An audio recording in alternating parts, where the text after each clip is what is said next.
also how this can translate across goalkeepers, how this can translate across goalkeeping all the way across the spectrum. So something that we're super excited about. And again, I want people to ask questions when we get to the Q&A bit later on. I've got some video to show you guys as well, and then we'll go from there. So, like I said, I'm the assistant coach right now at Arizona State University. We're in the Pac-12 conference. We're moving into the Big 12 conference, and it's an exciting time right now in college athletics. A little bit of my journey and my background. Started my career back in 2007 at Manchester United FC, my hometown. Also coaching at the college level as well in England. From there, my journey moved over to the States and coaching in the WPSL, working for Challenger Sports soccer camps, and then also for Tony DeChico at Soccer Plus goalkeeper camps as well. That led me into the club world of Kansas City Athletics, the director of goalkeeping, then to Mid America and NIA program in Kansas City, and also doing ODP for the state of Kansas. And then made my way over to Illinois State University and FC Central Illinois. From there to Cal State University Bakersfield in California, within the Surf organization, United Soccer Coaches as a coach educator, and then moving my way to Arizona State back in July last year. But coaching now for about 16 years. Coaching licenses started all the way back in 2008, all the way through to currently I'm undergoing my USB license as well. And I've been fortunate enough to be involved in different facets where I've been able to pick and see different goalkeeping environments with the Scottish FA, with United Soccer Coaches, with US Soccer, and with the English FA as well. That's kind of helped me build up my coaching style to where it is right now.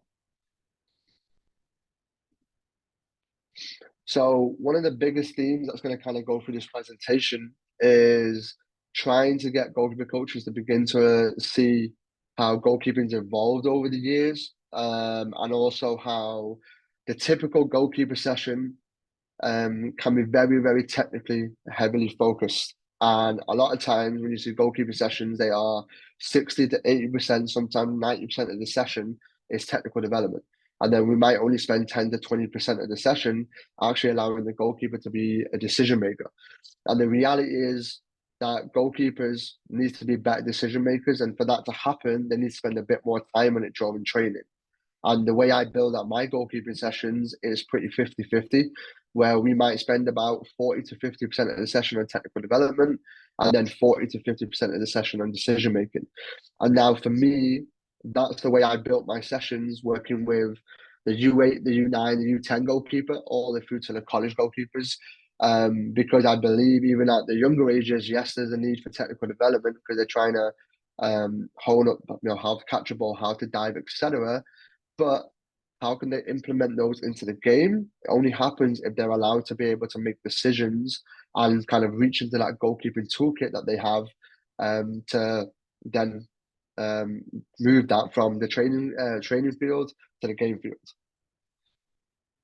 Again, guys, making sure that these things are 50-50. Again, technical development and decision-making elements and sessions, trying to find a balance between both of them. My approach to my goalkeeping methodology. So I want to try and create a technically efficient goalkeeper who knows when and how to be tactically effective in the game. And why? Because I love helping players develop. I want to try and impact their lives. I try my best to do that by being detail orientated and trying to have as much transparency in the goalkeeping training sessions as possible with the goalkeepers. Being able to use video is a massive, massive tool. Obviously, it's not available to everybody, but especially in environments where now the kind of the 13 plus age groups and all those games get recorded in VO and trace, etc. How can we try and encourage more goalkeepers of their own accord to watch back on games and watch back on training sessions? And then the importance of trying to build trust in an environment and trying to get that trust can lead to great confidence in the goalkeeper. And that's something that we all challenge with the goalkeeper coaches and as coaches in general. How do we try and get the goalkeeper to maintain confidence consistently and to try and feel really, really good about what they're doing? And then hopefully it affects their form and they can try and do well for a little bit longer than having dips in form with their confidence. And again, trying to have environment for me is everything. Can I try and create an environment for these goalkeepers to thrive in, to feel challenged in, and to push themselves? And that's the environment I feel like as many goalkeeper coaches can do is to try and that's the environment that goalkeeper coaches can build. I want to take a minute. I want everybody right now who's on the call to have a consideration in what is the why behind when you're building a goalkeeping session. And if you're just a regular field coach or a regular team coach, same principle applies. What is the why behind your session? What do you think about? What do you consider when you put pen to paper and you write down a session? And I just want everyone to take a second to think about that before we kind of dive into the details of a training session.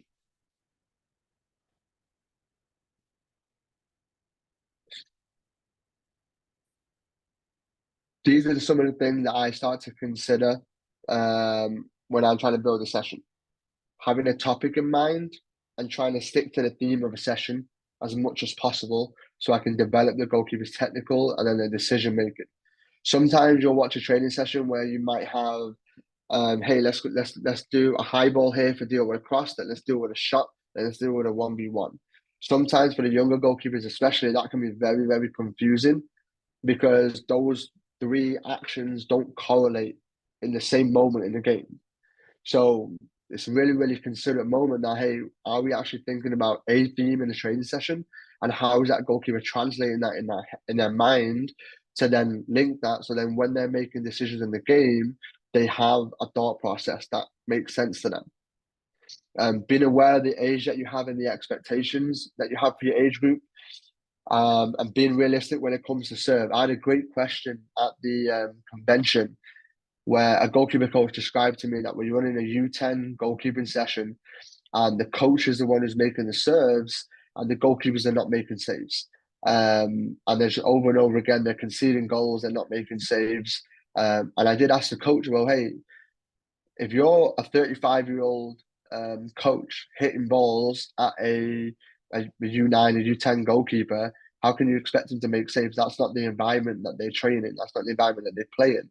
Why have we not got a U9 or a U10 player or the goalkeeper hitting the serve? And most of the time, the answer is, well, because they can't hit it well. But why is that not okay?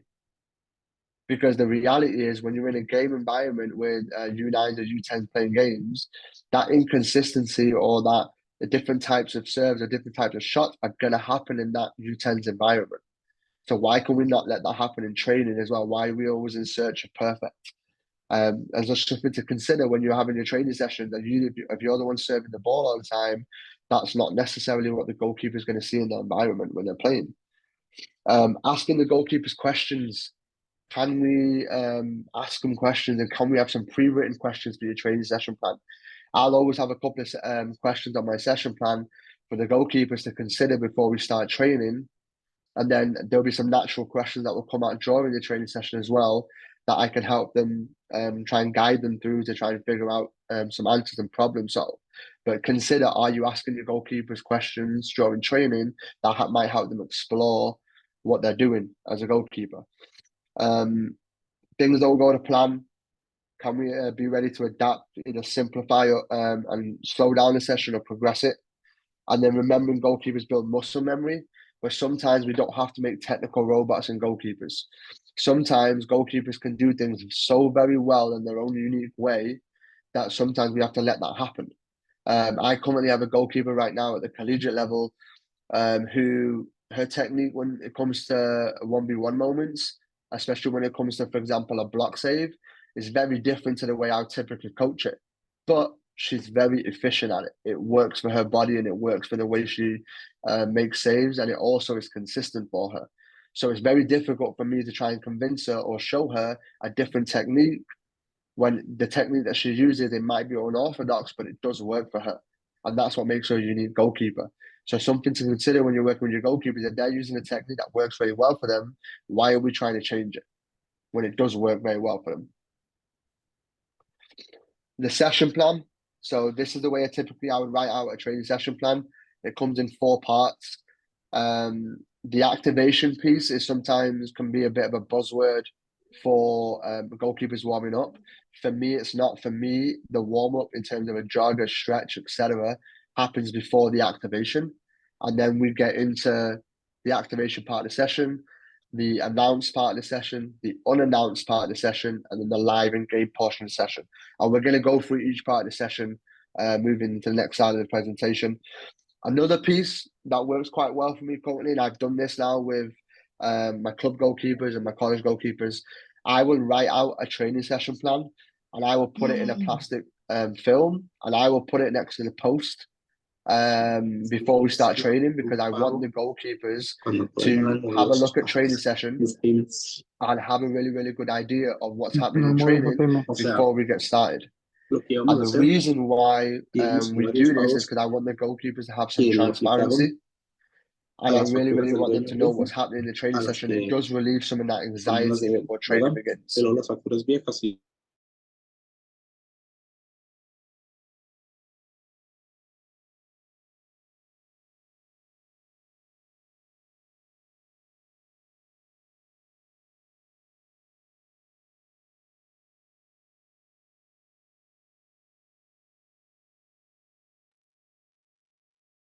Ali, can you unmute yourself?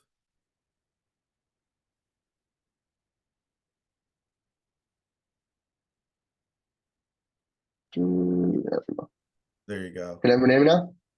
Yep. Awesome. Okay. Technology. But yeah, so having a training session plan next to the post for the goalkeepers available for them to look at can definitely help with relieving some anxiety from the session. And hopefully help the goalkeepers' confidence going into training, having a little bit of an idea of what's going to happen before they get told what's going to happen. But just something to consider. This works across every age group, even when it comes to a 10-year-old goalkeeper, 11-year-old goalkeeper. They might not fully understand the session, but they get a little pictures of, okay, we're going to do this bit, then we're going to do this bit, then we're going to do this bit, just to give them a little bit of an idea. And it's going to help their learning in general as a player, as a soccer player, just to help build on their knowledge in the game. Activation, so exercises to get the mind and the hands and the feet working, and something competitive to build a tempo into the training session. This is something that we do every single day, something that's always going to be competitive. It's pretty short and sharp, and it can also be rondos with a purpose as well. So I'll show you a quick little video of a couple of different exercises that we do, but these can all be manipulated to fit an environment for any age group, in my belief. But something with a little bit of movement to get started. For example, here with my 3 goalkeepers, and find a little bit of space, a little bit of movement and handling, and just receiving the ball and playing the ball, just to get the goalkeepers thinking a little bit, get them making a couple of sharp decisions, and just something that's just nice and competitive for them as well. A little game that we do, which has 4 different cone colors on each corner, and the aim of the game is, can we get each corner to be the same color, but you can only move 1 cone at a time. And this is just a little cognitive exercise to get the goalkeepers to thinking, a little bit of problem solving, and just helps them really, really just get into the session and get competitive. Again, in our environment, we're trying to get the goalkeepers to stand out and be the number 1. So this is a great way of doing it. Playing goalkeeper tennis, same principle as some regular soccer tennis, except you can use your hands and you have a maximum of 3 touches. Just something that gets really, really competitive, as you can see there. Again, between us, we're trying to breed that environment. A fun little game about trying to get the goalkeepers to think about making sure, trying to keep their leg closed, hands have to start on their knees. You can't move your hands until the ball gets moved. One player can start with the ball, and the aim is to try and knock the ball through another player's legs. And this gets pretty competitive, especially with our freshman goalkeeper. She gets nutmegged in that one. A little bit of 2-touch with a little dummy, just something just to get the ball moving, and we can keep the ball afloat by just pushing it over in space, but we don't have to have a dummy in this environment, but just keep the ball in the air. Another exercise that we do that is with 2 balls and multiple goalkeepers. You receive a ball, you can give it to someone else, but you can't go back to the person who gave it to you. And it's just a quick little exercise and just to get goalkeepers to really be thinking and focusing on the session. We do the same principle with receiving some volleys and can I find the open player? And we do the same thing as we get into a little bit of passing. Can we find the open player on the first or second touch and just get the ball moving? Tic-tac-toe, another game that I'm sure a lot of people have seen before. Just different color cones in our groups. A little quick game of tic-tac-toe. I think I cheated in this one. Oh, yeah, right there. Won that game right there. But just a fun little competitive game. It really sets the tone for the session. And a game of spike ball as well, which is a great fun game to be able to play. I'm sure if someone's got a game like that at home, it's a really, really fun game to do with goalkeepers, just to get them moving around and get them touching the ball just before we get our gloves on. And then a fun little rondo. Just quick, sharp 2 touches. Just get them moving a little bit, quick decisions. Unfortunately, I got megged in this one, I believe, right there. I'm not as fast as I used to be, unfortunately. And then a game of horseshoe. This is just a quick game on just distribution where we have to try and clip the ball, try and chip the ball, and the goalkeeper has to try and score with 1 touch. You can also do this with just a cone. And when you receive the ball, your first touch, you have to try and get the ball as close to the cone as you possibly can. The announced part of the session. So this is the part of the session that I think sometimes overtakes a training session for goalkeepers, where this ends up being a really, really long part of the session. This is where it's technical. This is where the goalkeepers know where the ball is coming from. So they know, hey, we're going to do some footwork. I might make a W save here. I might make a W save here. I might make a W save over here. But the idea is that, hey, we can build technical reps into this part of the session. It's very technique focused. It's in a controlled environment, and yes, we can have reps. But this part of the session doesn't have to get overly extended and dominate the session, because we want to try and get the goalkeepers to build their goalkeeping toolkit on their technical ability and on their technique. And then we need to move on to how can we apply that technique into the game in the unannounced part of the session. But there's a couple of clips here from some of the announced pieces that we've done before. This is a quick little handling and passing exercise just to get the goalkeepers receiving the ball, thinking about their initial hold and their initial catch. And then can I just get them to take a touch, connect passes, just hitting small 5-6 yard passes. It's a nice quick little exercise, quick little bit of technical work that we do. Then again, now we change the save. So we go into a front smother. And then we go into the same little bit of passing, where we can progress this into different types of saves, and then the same element applies with the pass. Just get some connecting. One that we've done with breakaways is some front smothers. So with some regular smothers, just a quick little exercise where the goalkeepers see the ball, they get down and get down to win it. A little bit of context as well. My group of goalkeepers are a pretty high level of goalkeepers in the at the Division 1 level. All 3 of them have national team experience. One of them with Germany, one of them with Iceland, and one of them recently with the Mexican national team. So that just gives you a bit of context on the 3 goalkeepers. A little bit of technical exercise about getting across the goal and some handling. Just thinking about their movement, getting across the goal from one point to another.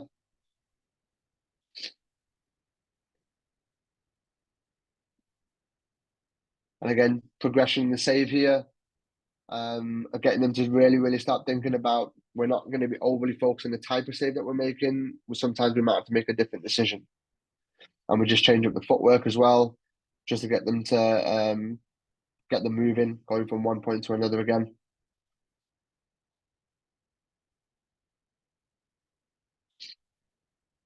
Same out here now, where this is a little bit of focus on our set position and just a little bit of handling, just moving across, getting in line with the serve. Again, very repetitive and very logical, and the goalkeeper knows where the service is going to be coming from. So this just helps them build technique. It helps them build reps. It also helps them just get into the frame of the session as well, about an idea of some of the movements that they're going to make when they have to start making a few more decisions.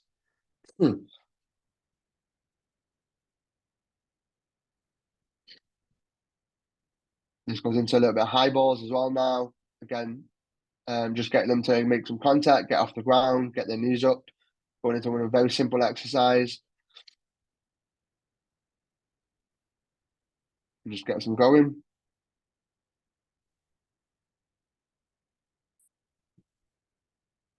And then another exercise here, just going through a high ball progression. We just kind of got goalkeepers alternating. One of them's going up, one of them's being the goalkeeper, or just a bit of interference. It kind of just rotates very quickly and just gets them moving.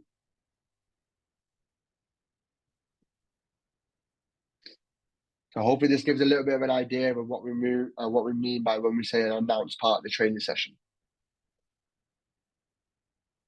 Now, the unannounced part of the session, this is where we want the goalkeepers to make decisions. Now, we've done the announced part of the session. We've built up their technical ability. We've also built up their toolkit and different options that they might have to make some saves. But now here in this part of the session, can we make actions at game speed? Can we have them with some consequences? So can we have them where moments if they don't make the correct save or if they make a mistake, goals happen? And also getting the goalkeepers to think about, hey, what did you do that you think you did really well, and what would you do differently? And also just constantly getting them to consider game-based decisions. So this is the part of the session that I feel like we don't do enough of, or some coaches don't do enough of in their goalkeeping environments. And this is where you can have a goalkeeper that's very, very technically proficient and knows how to make a catch, knows how to make a save, but when you get into the game, they're not making these same saves or they're not pulling they're conceding goals because they haven't been allowed to use their toolkit in a training environment as well. So now when we say unannounced, this is where typically there's going to be one ball, not multiple. This is where, again, different things can happen. The goalkeeper has to pay attention and be focused, be ready to read the ball. This one, when we were looking at defending the goal, this was one where we went into doing when the ball's in the box. One where the goalkeepers had to sit, making a pretty good save there. Some short ones, decisions inside the 18, where sometimes we might have the time to make an approach, but we might not be able to get into a 1v1. So when am I making the decision to set and make the save, try and be explosive? There's a quick little exercise, just showing different pictures to the goalkeepers, different angles, different movements, one touch, two touch. The reality is these are shots they're going to see constantly in the game, especially if players are getting inside the 18. And then a moment where we get to build out, where we make a hold, I might connect with one of my defenders, and then we might have to potentially go a little bit wider and higher with the ball, with a player that gets a little bit wider and trying to clip some balls in. That one was a little bit overhit by our freshman. This one, I think, believe it's a little bit better. But trying to just get those to think about some tactical elements in the training session now as well with the unannounced part. And just getting to consider the type of passes that we might need to make with the players and that we have available as well.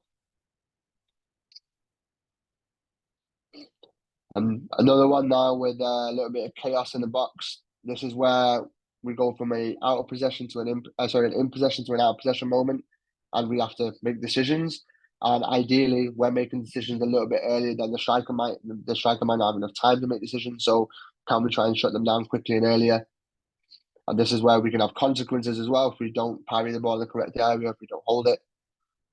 There can be goals, moments of breakaways as well. When am I going to potentially be able to come off my line and go win balls? I might also have to do that under pressure. And then moments where we might have an in possession moment where I hold it and I might want to distribute quickly. So here, Paulie has some pretty good hands down and not save him getting that hold. Making catches, making quick distributions to start counter attacks as well. Different out to in possession moments as well for the goalkeeper. And that's something we'll expand on in the next couple of slides as well. Here, a little bit not orthodox in the save, a quick recovery and a quick distribution. Moments that we've had happen in games as well with us in our environment. Similar moment here in a win. and finishes up and a quick piece of distribution because we're giving them targets to play to. How many times can you consider in a training session where your goalkeeper makes a save or they make a hold, and then we haven't set up the next part for them, a target or a pass or a player for them to build out to, and then yet in a game when the goalkeeper makes a save, we've got coaches yelling at the top of their voices for the goalkeeper to distribute the ball. But when have we actually done that in training that then allows them to be able to do it in the game? So something to consider as well. And then the live part of the session. So this can look a little bit different depending on your environment. If you're just working with goalkeepers and you're not with a team, then it could be where we just remove all the conditions that we had in the training session and we just go live on every ball. If you are part of team sessions, then this is where a conversation with the head coach or a conversation with the person leading that part of the session, they say, how are we going to transition what we were just doing into the team part of the session into whether 11v11, 9v9, 7v7, into small sided games, or potentially into crossing and finishing exercises. But this is a conversation I'll have with my head coach pre the session so that we have an idea of where this is going to lead into. A big element, something that I tell my goalkeepers all the time, can we be ready to play the service and not the drill? And what I mean by that is you've got to remember to be a goalkeeper all the time. So how many times, and I'm sure there'll be plenty of people here on the call who would think about this, where how many times have you had your goalkeeper, for example, doing a bit of footwork and wanting to make a W save, and the person serving the ball hits the ball too far left, too far right, or doesn't come to a W, comes somewhere else, and your goalkeeper just leaves it. Or your goalkeeper stretches for a ball but doesn't finish their feet. And the reason why I say play the serve, not the drill, is I want my goalkeepers to be goalkeepers all the time. So if they're making a W save in the first rep and then the second rep, it demands a dive out of them, then they should be diving because that shows me their focus and it shows me that they're paying attention. They shouldn't get lost in specific techniques and exercises. They should remember to be goalkeepers all the time. And this is definitely going to be a direct correlation to their decision making. It's going to be a direct correlation to their reaction speed. It's going to be a direct correlation to them remembering that they're a goalkeeper all the time. Or something to think about, something that have you had that conversation with the goalkeeper? How many times do we let it go as goalkeeper coaches where the goalkeeper might stretch for a ball and not put their body behind it? They'll just catch it like this on the side of them and just throw the ball back. How many times do we let that go? Or how many times can we tell the goalkeeper, hey, I want you finishing your feet behind the ball? Live game action. So I want to show you a couple of clips where some of the training sessions that we've done and some of the things that we've done kind of throughout this presentation that you're going to see bits of, how that correlates to in-game moments. And sometimes special saves, which are some moments that we've all been able to see with our goalkeepers that you work with. So a little reaction save that Pauli, our starting goalkeeper right now, made against the University of Arizona. Another save she made here against UCLA.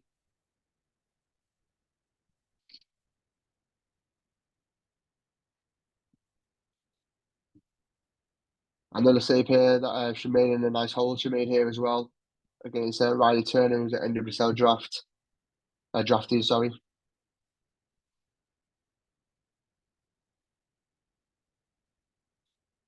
So if you remember a couple of videos ago, she was making those holes and those catches and then getting ready to distribute moments that she has in the game.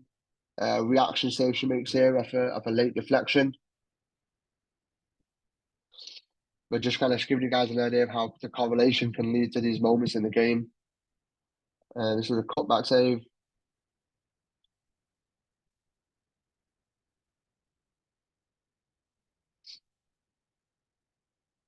This one was just a bit of pure reactions.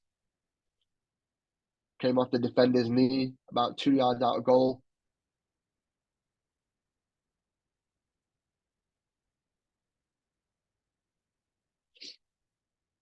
A moment when she got to tip the ball over the bar.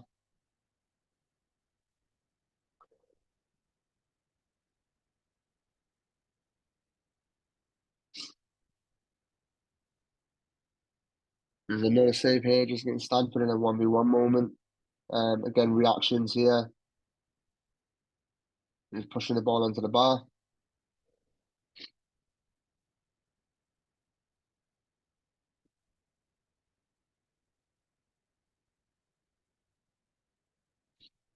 And there's a lot of simple actions, stuff she's done over and over and over again that she's able to perform in the game. I know the reactions she makes, just pushing this header over the bar.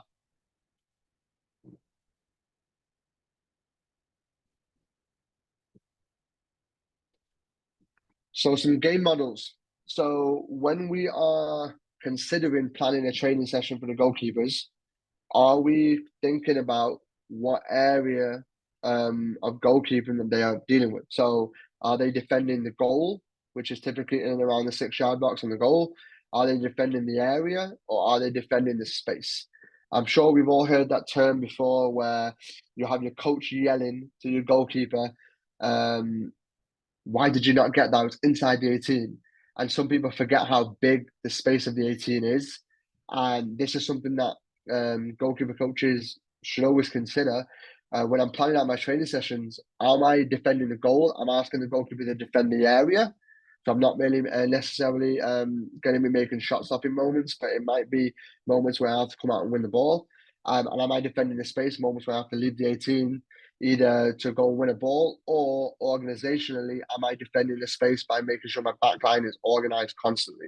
But these three game models we use as reference when we're building a training session so the goalkeepers have an understanding of what's going to be demanded of them in these specific moments based on where the ball is. Distribution in games. So everybody wants a goalkeeper, right, that can do really, really well with their feet. The question is, how many times or when do we focus on that with the goalkeepers in training? So if we're looking back at some of the videos, we'll have moments in training where we are constantly, maybe at the start of the session, maybe at the middle part of the session, we might have moments of just quick 1 touch, 2 touch passes, just moments that are going to happen in the game, 10 to 20 yard passes of working on our first touch, working on distribution, working on adding to the goalkeeper's toolkit. The benefits of building early learning in goalkeepers to be able to get comfortable with their feet is so important, especially in the game right now. So getting them to understand their technical and their tactical understanding, their positioning, and when to make decisions and when to break lines. So here's a fact, sorry, a little bit of a piece of information about my current goalkeeper. So during her season, their 20-game season this past fall, she played in all 20 games. She played over just over 2,000 passes in the 20-game period. She had a 93% pass completion rate. It was the highest pass completion rate of any player, field or goalkeeper in the Pac-12 conference. And she believed she was third or fourth in the country at the time.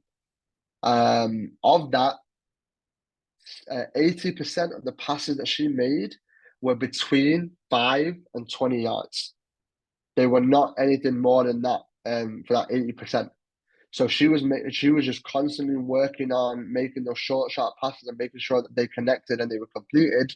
And she did that consistently. But because we delve into training so much in it, but we don't hyper focus on, hey, we're going to do an entire hour or an entire 2 hours of training on just distribution. What we do is we add it in and we sprinkle it in throughout nearly every training session that we do, so it becomes a more constant attribute of their goalkeeping. So something to consider for coaches, like how many times do we get the goalkeepers just to pass the ball to each other, or how many times do we do a little bit of passing under pressure in a training session, and how much more consistently can we make that so then they're going to develop and being a better passer. And it's just something to think about for goalkeeper coaches. It's just a quick little video, a couple of moments where she was able to break lines in save sessions, but this is where constant. She's been doing this since she was, I believe, 9 years old, all the way through now. Where, especially where she's from in Germany, they are constantly believing the manual no way of being a goalkeeper with good feet. So she was doing this constantly, which led to these moments in games of distribution and quick thinking. This one going up a quick throw, but moments obviously with distribution of their feet, and then getting the goalkeepers to understand that you have a toolkit when it comes to distribution, and not just the typical way of just punting a ball and just hitting it for the sake of it. Every moment a goalkeeper has the ball in their hand and they have a distribution opportunity, there has to be a purpose. So there has to be an A to B. So can I pick out an option? And then I want to ask my goalkeepers too, if they do go long, What was the purpose? Why did you do it? And then that way it's going to hold the goalkeeper with a bit of accountability when I'm trying to connect passes. Can I try and make them and connect them with people instead of just hitting the ball long and hoping that one of my teammates is going to get it? And then the other part of that is, can I know my teammates? So I might have a right outside back or right outside defender who's really, really comfortable at receiving the ball at her feet. But I might have a left outside back who would rather have the ball in space in front of her, not at her feet because she hasn't got a great first touch. But I want my goalkeeper to understand, can you know your personnel? Can you know your teammates? So then when you are picking out what type of pass you want to play and that's going through your mind, you are considering the teammate you're trying to get the ball to. That's going to hopefully get them be more successful in the pass you give them.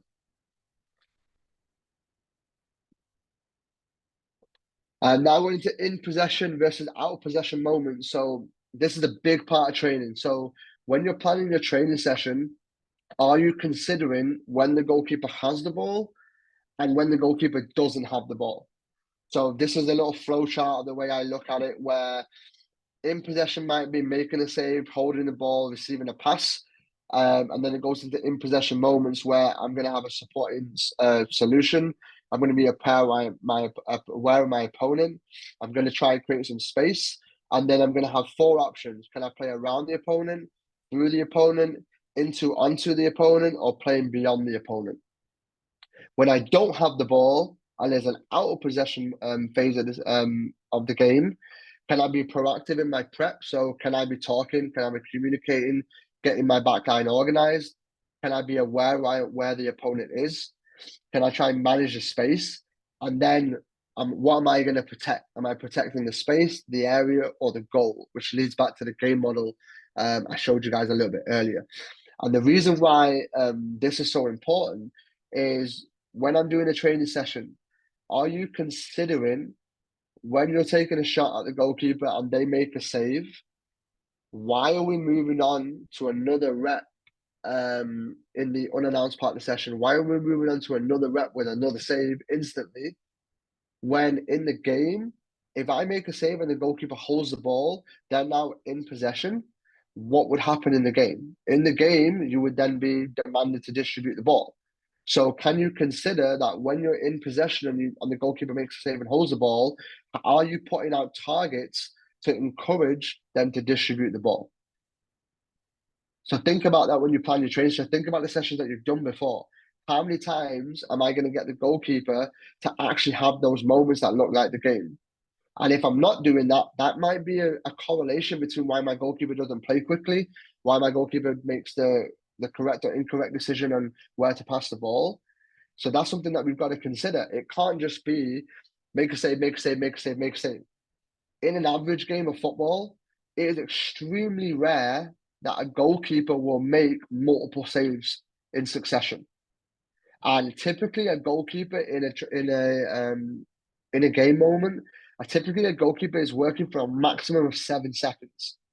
But if you're running an exercise that's lasting 15, 20, 30 seconds in one rep, for example, that doesn't correlate to the game of football. Now, that is going to vary depending on the age, depending on the level, etc. But we should be trying to implement moments where I get the goalkeeper to think, and that has to happen in the training pitch. And if it happens on the training field, on the training pitch, then it's going to happen in the game. But if we're not doing it in training, it's not magically going to happen to the goalkeeper in the game. So really consider those in possession, out of possession moments for your goalkeepers when you're planning your training session, and how does that logically connect to the goalkeeper's mind? Like when they're making saves, are they connecting passes, or if they're making parries and then they're demanded to make another save, what are they doing? Are they trying to put the ball out? Are they trying to put it into a non-dangerous area, or are they trying to hold it and then distribute the ball? Because that's what would happen in the game. Development plans. So this is always a fun conversation when, a few years ago, my development plan might be, I'm gonna just have a quick chat with the goalkeeper. Hey, how you feeling? How you doing? What do you think is going really good for you? What's not going so well for you? For me, I learned over the years that in my development plans, one, putting pen to paper so I have a bit of a record of what the goalkeepers are doing, but what they're thinking about, but also being okay with the goalkeepers changing their minds on how they feel. So one way we do that is we build a little document that the goalkeepers have access to that they can update whenever they feel they want to, but typically every couple of weeks. And then one week, my goalkeeper might say that, hey, my strength right now is I'm doing really, really well with crosses. I feel like I'm doing really, really well. My areas to improve, I'm not really communicating that well. But in 2 or 3 weeks, that could change. But that's okay. But I want my goalkeepers to own their development a little bit more. And then also asking them, hey, what's your goalkeeper superpower like? What are you feeling really, really good about? What do you think you're performing at really, really well? Just to try and give their confidence a boost. And then also for their self-development, they have an awareness of what they're doing really, really well. And then short-term and long-term goals. Sometimes people think that short-term and long-term goals have to be kind of a bit of a fixture. I think in football, it changes. It's as fluid as the game can be. And we have to be okay with that as coaches. And then also just asking them about their thoughts in the last few weeks. Sometimes it can be a scary thing to ask your players or your goalkeepers, hey, what are your thoughts on training? And I think as a goalkeeper in your growth, as a goalkeeper coach in your growth, you have to be open to getting feedback from your players and from your goalkeepers. So something to think about. I'm losing my voice a little bit.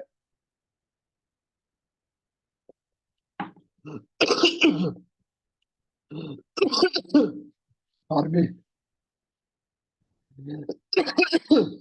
Sorry, losing my voice. Can everyone hear me? Sorry, it's getting a little bit wheezy. But yeah, so for the goalkeepers, just getting them to self-monitor their development a little bit as well. And the value of asking questions for the goalkeepers, can they can we as coaches ask the goalkeepers questions and get their perspective?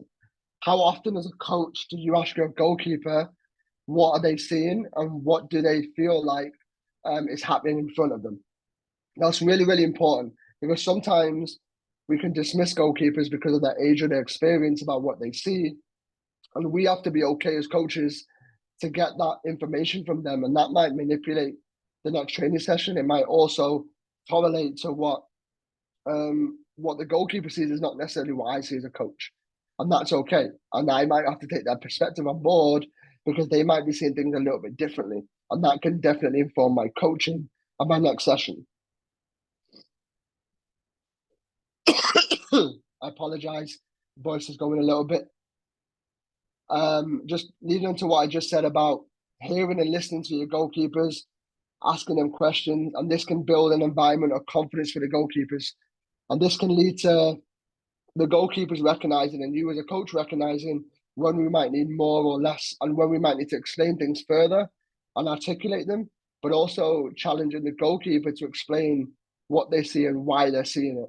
And this can definitely inform my training sessions and also where they're at in their development and also what I might potentially need to change in the session, but also what the goalkeepers are seeing in front of them, and that might look a little bit different to what you might think is happening in front of you as well. And then be the hype. This is probably the most important part for me as a coach. We play a special part as goalkeeper coaches where we see things that the goalkeepers don't necessarily see. That other coaches don't see all the time. So can we help build their confidence up and be their hype man? And this is a great picture of my favorite one from the past 4 seasons where this is where we broke the ASU shutout record that hadn't been touched since 2007. We kept 9 clean sheets in a season. And for me, Tony DeChico said it really, really well. Catch them being good. How many times do you tell your goalkeepers what they've done was really, really good? And then also consider when you're talking to your players, how many of them, when you say stop, stand still, and when you say, hey, I want to have a chat with you, how many of them instant reaction is, okay, coach, this is what I did wrong, or this is what didn't go so well. Maybe I can be telling the goalkeeper when I tell him to stop, stand still, hey, I just want to let you know this went really, really well for you. You did this really, really well. And not have them to have this anxiety of when coach says stop or coach wants to talk to me, that it necessarily means that I've done something wrong. But trying to catch them Trying to catch them doing the good things, doing things well, can really reinforce their confidence and really reinforce their development as well. And building trust with them. And then that way they know when you're giving them feedback and you're giving them information, it's coming from the right place. And also considering the individuals that you know as the goalkeepers that you work with, they might be very different. Some goalkeepers are really good at getting feedback in front of a group. Some are not so good at it. Some of them want individual information. Some of them want the cold, hard facts about what's going on. Some of them might need a little bit of making things look a little bit more shiny and a little bit better just to help their confidence. But getting to know the individual that you're working with, even within a group setting, is so key to developing relationships and developing confidence in your goalkeepers. Just going in towards the end of the presentation as we're coming to 45 minutes, and I apologize for my throat going a little bit. Just some resources as well that I use and something to consider. There's a lot of social media goalkeeping out there where you see a ton of drills and the exercises or drills without context, and something that I think can be a little bit dangerous in the goalkeeping world. And I definitely think that when you're looking for exercise out there or drills out there that you might want to do with your goalkeepers or trying to just look for some inspiration, you've got to make sure you understand the context of the exercise before you implement it in your group. And then that way you can see if it links in with what you do, or you might have to manipulate the exercise to work within your environment.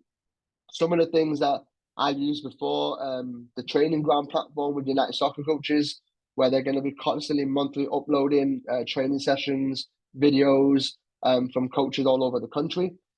The Keeper Institute by Jill Lloyden and Maria Lloyden out in on the East Coast in New Jersey. For me, a great representation of what a great environment can be for goalkeeping development. So a big shout out to Jill and to Maria with the Keeper Institute. The Union Goalkeeping app is an app that is currently developing to connect more goalkeeper coaches and also content from different very reliable resources across the country. And then currently England Football Learning, which is the YouTube channel for the English Football Association. They do a really good job of putting very informative exercises and sessions across the spectrum with goalkeeping and defending, attacking sessions, outfield sessions, etc. It's a great page to have a look at to get some inspiration and some videos and some different things that you might potentially use within your settings.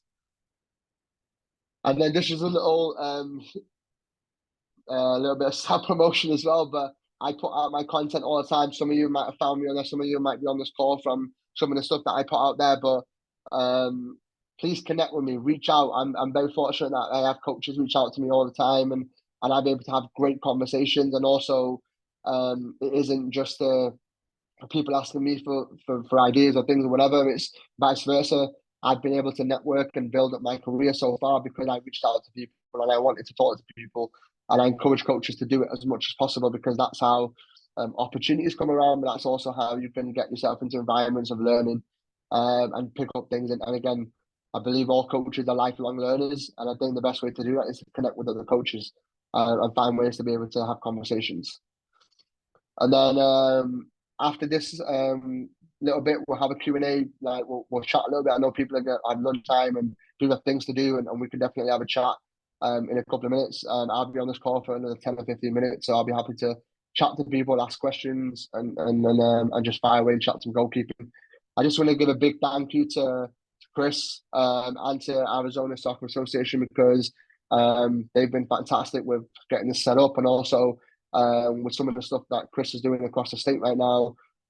He's doing some really great work, and it's great to have an association that is wanting to connect with as many coaches as possible, just to provide a platform for coaches to have a conversation. But yeah, that's all from me for now. I'll definitely we'll have this Zoom put together and a link to download it and to be able to view it, and then I will have the presentation available to send out to people. I'll be happy to share that. And if anyone has any questions, please let me know. You can put them in the chat or